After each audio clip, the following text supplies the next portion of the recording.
Welcome to my channel, Clark Time Media. And then what did you make of Sophie Cunningham's flagrant foul on JC towards the end? It was a flagrant foul. Do you think it's like defending Caitlin or defending the team, or how do you view just how it all? I view it as a flagrant foul.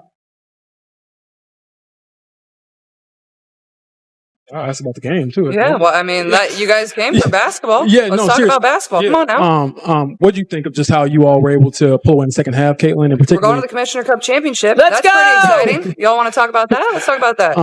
What do you think again in the second half? What if we told you that Caitlin Clark might potentially quit the WNBA after just one season? Yes. Take a final 3, pack it up, and dive in. Caitlin has had enough with Marina Mewbury tossing infractions like dodgeballs and blind referees acting like they're trying out for a circus. Is this a rogue reality show or the League of Dreams? If this rumor is accurate, the WNBA will lose its biggest star more quickly than a referee misses a foul. So grab some popcorn. If you appreciate this content, consider giving this video a like and subscribing to the channel. Believe it or not, more than 85% of viewers haven't subscribed yet. It's free and only takes a second, but it means the world to us. So, did you subscribe already? Great. Thank you so much for your support. Now, back to the video. WNBA record. This is her second season. And you put the numbers together, that's like 10 seasons. That girl did it in 10 seasons. That means she had one a season. Caitlin Clark is... when Caitlin Clark gets to 10 seasons, she's going to have 100 of these. And y'all can't get a girl her roses. Now, I don't like the fact that she be getting woke because she don't want all these lesbians to be mad at. But at the end of the day, is the woman putting in the work, she's putting in the work. It's official. Fans have had enough of Caitlin Clark serving as a sacrificial lamb for a league that is unsure of whether it wants to expand or maintain its current status. She is the main character in a drama that, for the second consecutive season, somehow still wants her to sell tickets, pass the ball, smile for the camera, take the hits, and then thank her detractors. Fans are now enraged rather than merely irritated. The internet campaign to protect Caitlin has evolved into a fierce emotional custody dispute between her supporters and a league that continues to abuse her like a chew toy. This is all going according to plan. This is ideal. Caitlin Clark is holding up her end by being awesome and by being a trash-talking jerk on the court. Love it. Her teammates are holding up their end by having her back. The other players in the league are holding up their end by not liking her. Perfect. Couldn't have written a better script. Caitlin is talking trash to this girl's hard fouling her. Her teammate Sophie Cunningham, who got a black belt in Taekwondo at the age of 6, she's like, I will F you guys up. All of it's great, and Caitlin's a killer. 10 out of 10, no. Let's begin with the obvious. Outside of Tuesday night Twitter fights and high school gym recollections, Caitlin Clark is the reason the WNBA is discussed at all. Sales of jerseys are skyrocketing and ratings are rising. In cities that had no idea they had a team, arena seats sold out. She is this league's lifeline when it comes to three-point shooting. What is the league's reaction? With more elbows than a WWE Royal Rumble, chilly teammates, and dubious ref calls. Caitlin Clark is driving the WNBA insane. It's to the point that she may need to step away from the WNBA, have a billionaire come in that has the money to prove a point, and say, Caitlin, I'll pay you $50 million just to see if the WNBA can make it without you. Let's go create a complete different league and expose the hell out of the WNBA just to embarrass this Angel Reese girl that Jameel Hill just said she could go down as a Michael Jordan of WNBA. Yeah. Do you recall when it was announced that she'll be accepted into the league just like any other rookie? Yes. When you say welcomed, you mean being mugged at midcourt while the referees sing Dixie and turn a blind eye as if they had just misplaced their glasses in a Looney Tunes cartoon. A welcome party is not necessary for Caitlin. She requires both a chiropractor and a security detail. Marina Mewbury, on the other hand, chose to give a late-game shove as if she were vying for a linebacker spot. The NBA most likely sent her a contract out of confusion because the foul was so violent. Since being hit is now just a part of Caitlin's pre-game warm-up, she naturally jumps up as if nothing had happened. Rinse, shoot, avoid a flying elbow, stretch, and repeat. The fact that Caitlyn gets considered entitled every time she breathes too forcefully close to a veteran is completely insane. It's part of the game when she commits a harsh foul. They accuse her of being aloof when she doesn't take it personally. Even if she saved a puppy during halftime, she would still face criticism for failing to transfer the ball to a teammate. In the meantime, the league is receiving digital CPR from the fan base. Fans hit replay, break it down frame by frame like it's the Zapruder movie, and scream into thin air whenever someone clocks Caitlyn like it's amateur night at Fight Club. How could that not qualify as a flagrant rant? Well, I will say this. When Caitlin Clark was out, they lost 55% of their viewership. So, basically, Caitlin Clark is paying all their salaries. Pretty much. I mean, at the end of the day, you can hate her as much as you want, but she's brought in millions of fucking dollars. So you should be kissing her ass. And that kind of defeated the purpose of Angel Reese's argument of she's like, hey, it's not just Caitlin Clark that is bringing all the viewership to the WNBA. It's like, well, it definitely is. It's like it kind of proved that with the viewership rating being down that she significantly increases viewership with They try so hard to compare her to Caitlin Clark. They try. So the league is more vocal about dress code than player safety, and the referees remain silent. The environment as a whole seems to have gone insane. Fans are now questioning more than just whether Caitlin Clark should remain. They are pleading with her to go. Imagine her landing a shoe contract, going into the broadcast booth, or simply bringing her skills to Europe, where basketball is basketball and not a high-stakes contest to see how much mistreatment a woman can take before losing her mind abroad. Instead of traveling elbows, she would be compensated, protected, and most likely met with roses at the airport. The WNBA is feeding Caitlin Clark the same garbage every week and operating a content farm. Let's be honest. Bad calls, needless fuss, and no assistance. Fans witness it. It is seen by the media. Love or hate, she's the center of attention. So even those who act as though they don't like her surreptitiously check the calendar to see when she's performing. However, nobody enjoys seeing the protagonist be undermined in every episode. In just 2 seasons, she has contributed more to the league than other teams have in 20 years. She is treated like a guest to her own celebration, despite everything. Even the advertisements are uncomfortable. Watch the others, including Caitlin Clark. The rest of the league is like a bewildered child of destiny, while she is like Beyoncé. Just facts, no shade. Fever and sun hold a brawl and a basketball game breaks out. This was something. Caitlin Clark, without question, gets raked across the face. I think she gets poked in the eye, but it's difficult to tell. If you're the Indiana Fever, you cannot stand by and let that happen. They need to make it clear to the officials.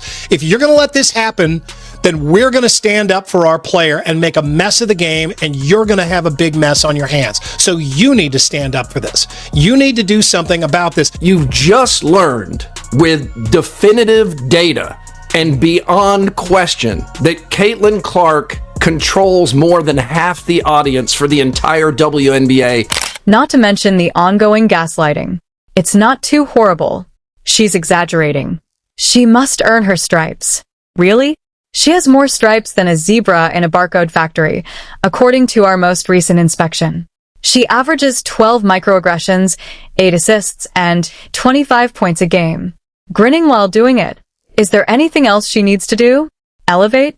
Fans are not foolish. The double standard is evident to them. They witness the league's willingness to go above and beyond for certain players while blatantly ignoring others. They witness the locker room politics, the forced narratives, and the passive-aggressive interviews. They're also worn out. They have had enough of Caitlin battling for space on a team that she assembled. They're sick of seeing her ignored in all-star voting as if it were a popularity contest in middle school. They've had enough of acting as though nothing is wrong. It won't be because she couldn't succeed if she departs after the season. It will be because she is intelligent enough to recognize when someone is playing her. Leaving could be the greatest power move of the century, let's face it. All of a sudden, the league that was obsessed with her would have to deal with a very quiet reality. There won't be any more sold-out venues, record-breaking streams, or casual followers watching to see what she does next. lot of us were expecting some sort of dip since Caitlin Clark has been out with injury, but I don't think all of us were expecting the entire viewership of the entire WNBA to be down. And this tweet from Christine Brennan really stuck out to me. She said one player gets injured and more than half the TV audience for the entire league disappears. Has any other athlete ever had that kind of impact on a sport? Golf without Tiger definitely dropped precipitously on occasion, but not like this. This news is alarming for the league, and it's alarming for the league because this is such a crucial year for the WNBA. After that, what happens? They paint motivational words on the court, offer 2-for-1 ticket offers, bring back promotional bobbleheads, and hope people forget. They won't. Spoiler alert. The WNBA turns back into a trivia question as soon as Caitlin Clark leaves. Hey, do you recall the league that briefly had that superstar? What had become of them? Don't even begin with the "she should stay and tough it out" crowd. She has persevered in the face of criticism from the media, attacks on the court, oatmeal-eyed officials, and players who are more concerned with playing defense than winning games. Toughness isn't always the solution. Respect for oneself is. In addition, how is the league failing to take use of this opportunity? Caitlin Clark is an exceptional celebrity. Despite being treated like a human piñata, she is nonetheless relatable, marketable, and modest. In 2003, you would think they would be setting up red carpets, endorsing her, and creating advertising campaigns that don't appear to have been photoshopped. But no, just more hits, more darkness, and more lost chances. The fans are fed up. They're not merely observing the games. They are keeping an eye on her. Like unpaid interns in the Caitlin Clark PR department, they are releasing videos, criticizing the league, and demanding justice. She won't be going it alone if she chooses to take a break after the season. Millions of devoted spectators will accompany her. The type that wears the merchandise, purchases tickets, streams games, and shamelessly screams every time she touches the ball. I am sick and tired of the way they are treating my girl, Caitlin Clark. I am here to propose a solution. I think they need an enforcer. You know, someone who comes off the bench to kind of lay the smack down on an opposing team member. I want to get the word out to the Indiana Fever that I am available. I'm ready to identify as whatever I need to in order to get the job. They need someone like me. Why? Because I'm not afraid of any 6-foot tall lesbian. I work out. Now, I have a couple of real good go-to moves in my bag of tricks. The WNBA needs to start acting like they want to keep her because at the now, it's creating an ungrateful flatmate vibe. Fans are prepared to transport her to the airport, pack her bags, and applaud her as she boards a plane to travel to a place that truly honors greatness. Caitlin Clark was the star of a league that was desperate for attention. Don't be surprised if she decides she's had enough if all she receives in return is chaos and crumbs. And just when you think it can't be any more ridiculous, the cherry on top of this scorching disaster appears. The ESPN analysis. He is going to great lengths to justify Caitlin Clark shoving as though she owes Marina Maberry lunch money. Really, yes. Because it seems that talking trash in a professional sports league is now punishable by being thrown across the court like a gym towel. Ignore the shove itself. Ignore the fact that Caitlin did not take revenge. Didn't use force. Didn't even recoil. Like the queen of poise that she is, she simply walked away, kept her focus on the game, and stuck to basketball. Because she once grinned after hitting a long three, ESPN commentators are out here wearing their detective caps and pretending to have figured out the Da Vinci Code. She was the one who caused it. They claim that she requested to have her body crushed between belongings.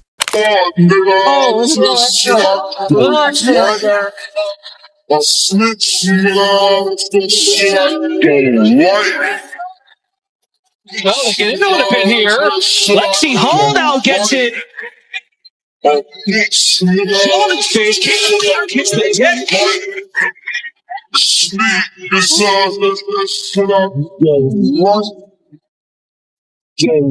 Shane and Cunningham are getting it.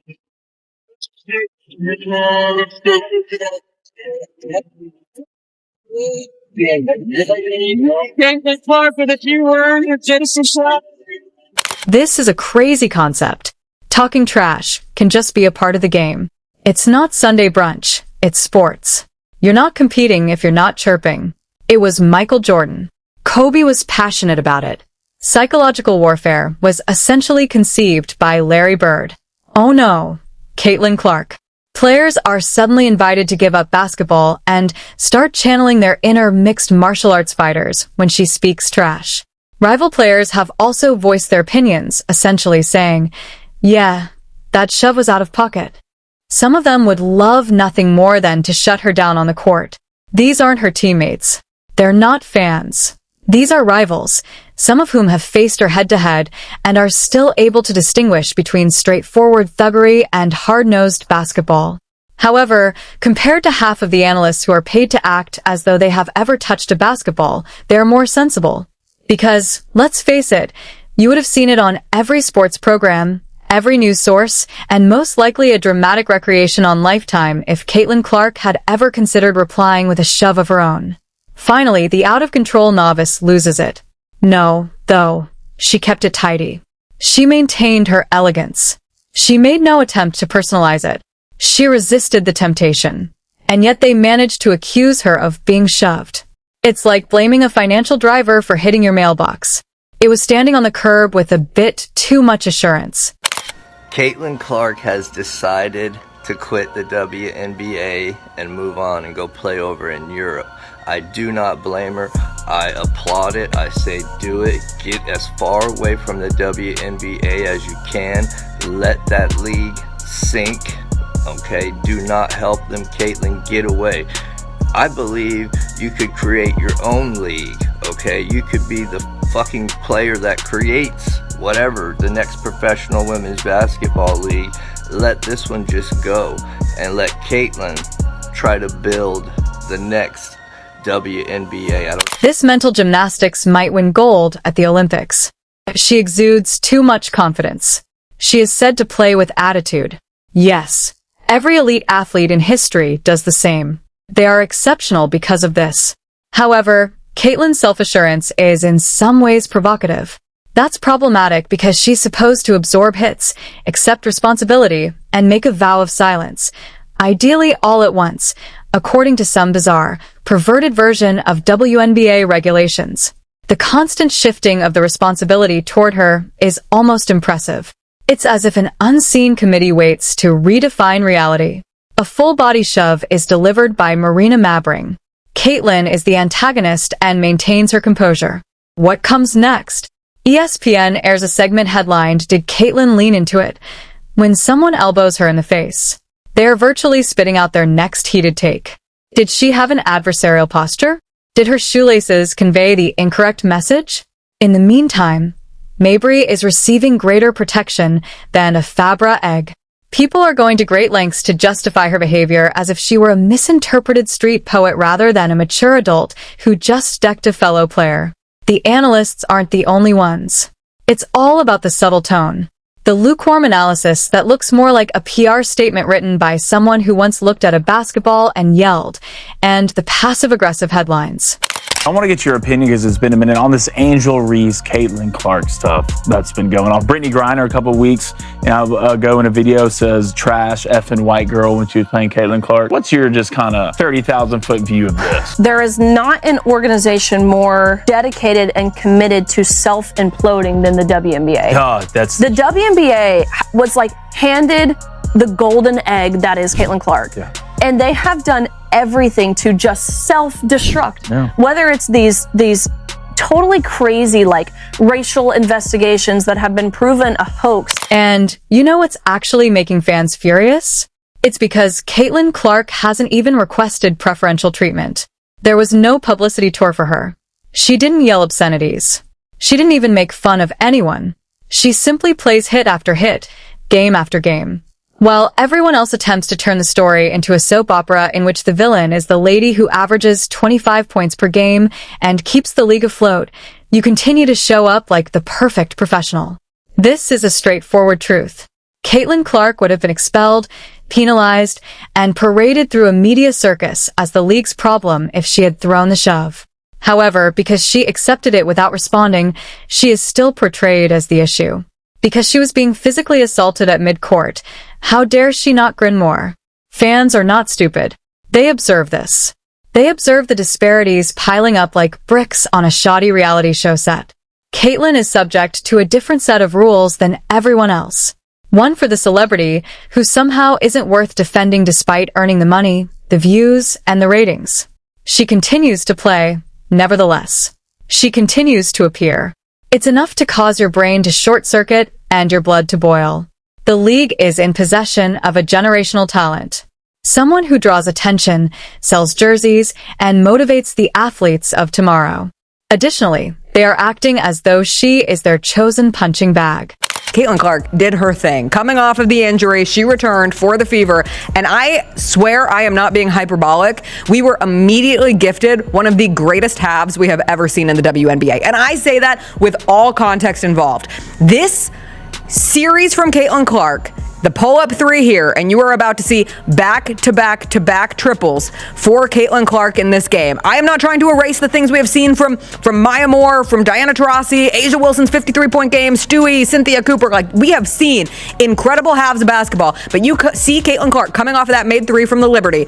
Pull-up, of course. She's making it in that moment. Additionally, they attempt to portray her as the problem even when she handles it gracefully and doesn't flinch. In order to gain 10 seconds of television, they now accuse her of causing global warming. Therefore, it's not because they want her to be successful that fans say they want her to leave the WNBA. They want her to live. That's why. They want her to live in a place where she can flourish without being used as a scapegoat for the fears of others. Somewhere that doesn't try to turn every response into a morality play about knowing your place and instead values what she brings. Because this is the actual situation. The issue isn't Caitlin Clark. She is merely a reflection. And it's obvious that some people can't cope with what they